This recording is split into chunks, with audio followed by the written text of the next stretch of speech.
اللهم اجعلني فيه من المستغفرين واجعلني فيه من عبادك الصالحين القانتين واجعلني فيه من أوليائك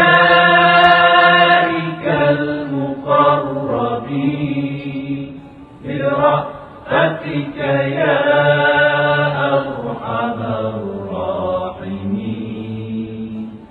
برحمتك يا أرحم الراحمين.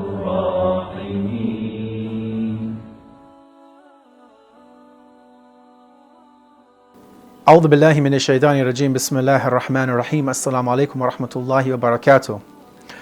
Here we are at day number 5 of the Blessed Month of Ramadan, and as we continue in our review of Ramadan Reflections, our topic today is on servitude to Allah.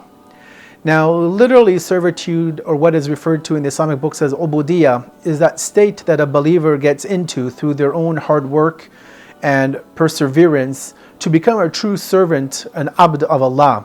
An abd being one who has been totally submitting their will to the will of Allah. And whatever the master wishes is what the servant performs.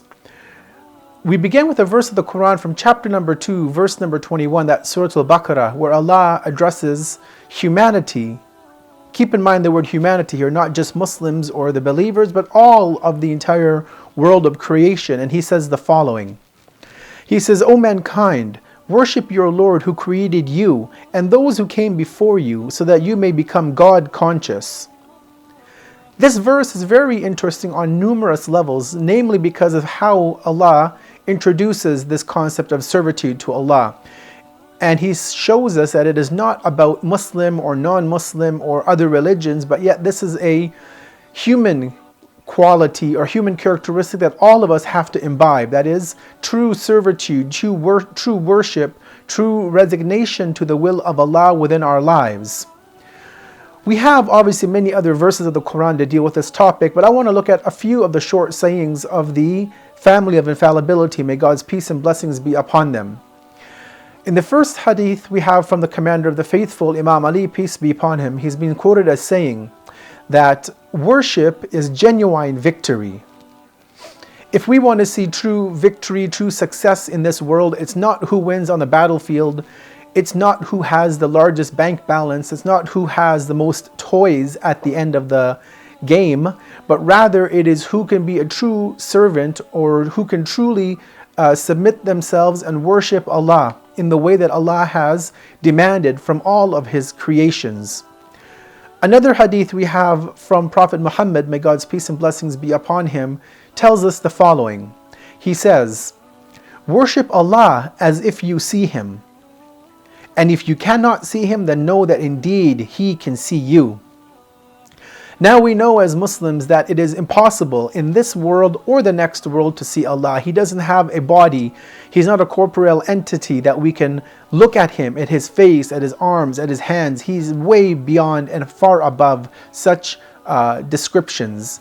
But the Prophet is giving us just a similitude and a way to understand how we should worship Allah and how we should submit to the commands of Allah.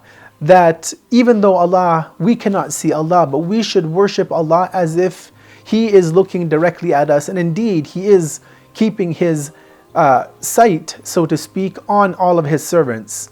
And because He can always see us, not just when we're in the mosque or on the prayer mat, but rather 24 hours a day, 7 days a week, 365 days a year, we need to be aware that we are always consciously aware of our actions on a day-to-day basis. And may Allah give us the ability in this blessed month of Ramadan to become true servants of Allah in every meaning of that word.